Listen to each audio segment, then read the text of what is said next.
Paris, 139 rue de Bercy, hôtel des ministres, ministère de l'économie et des finances. En visite de travail en France, le chef du gouvernement Patrick Hachi rencontre Bruno Le Maire, ministre de l'économie et des finances de la République française. Aux côtés du Premier ministre Patrick Hachi, Moussa Sanogo, ministre du budget du portefeuille de l'État, Maurice Kwaku Bandama, ambassadeur de la République de Côte d'Ivoire en France.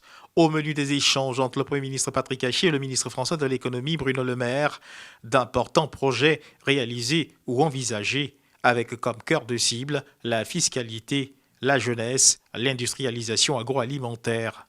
Nous venons de rencontrer le ministre français de l'économie et des finances et le premier point de notre rencontre a concerné l'assistance qu'ils peuvent nous apporter en matière fiscale. Aujourd'hui, on a une énorme marge de progression en matière de collecte fiscale. Et donc la France est l'une des plus performantes aujourd'hui au monde sur le sujet et a développé des techniques extrêmement sophistiquées.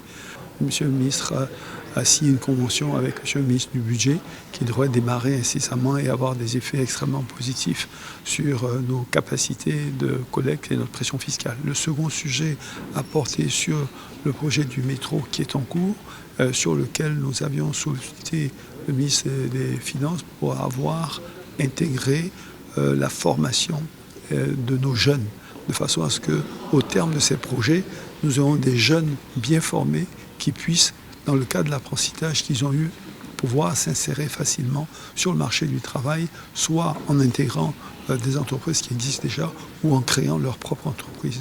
Donc ça a été un sujet extrêmement intéressant sur lequel nous avons également développé la coopération. Enfin, nous avons abordé la question de la transformation des produits, des matières premières locales, aussi bien que de l'agroalimentaire. La France dispose d'industriels dans le secteur de l'agroalimentaire qui sont extrêmement performants, ainsi que de la distribution également, mais a fait d'énormes progrès également en matière agricole.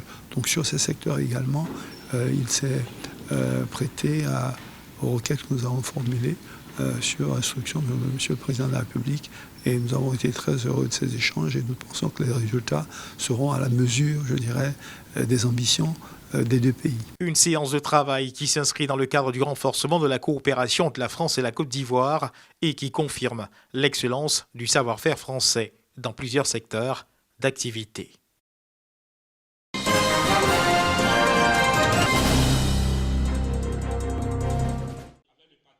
Assemblée générale élective de l'Association de gestion des ressources naturelles et de faune AGREF de Warigué. Une union mise en place par 28 villages des sous-préfectures de Sikolo, Togonieri et Kumbala dans les départements de Fekese-Dougou et Kong pour la protection et la gestion de la biodiversité afin de permettre la conservation de cette diversité biologique dans la région du Tchologo. Il s'agit aussi de promouvoir une gestion communautaire, l'éducation environnementale, la préservation des pratiques culturelles traditionnelles compatibles avec les objectifs de cette conservation.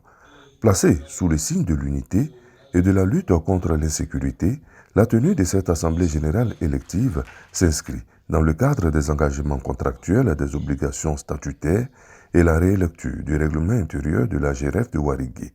Karim Diomandé, élu président, fixe ses objectifs. Notre élection, c'est pour relever le défi de la préservation de l'environnement, mais également le défi de la lutte contre le terrorisme. On ne pourrait pas relever ce défi sans le ministre d'État et le ministre de la Défense, par ailleurs président du Conseil régional. Les autorités locales présentes saluent la création de la GRF qui se dote d'un cadre formel de valorisation des ressources naturelles de façon durable afin de soutenir le développement local. Cette Assemblée générale est un appel au Conseil régional à l'effet donc de prendre en compte toutes ces préoccupations au niveau du développement local. Il était important pour nous de venir participer à cette Assemblée générale élective de l'AGRF Warigué pour amener les populations à une gestion participative du développement durable. L'AGRF Warigué compte mener plusieurs activités, notamment la mise en œuvre de la nouvelle stratégie de surveillance de l'espace naturel de 200 000 hectares de terre gérée sous forme de concessions communautaires offertes par les 28 villages membres de cette association.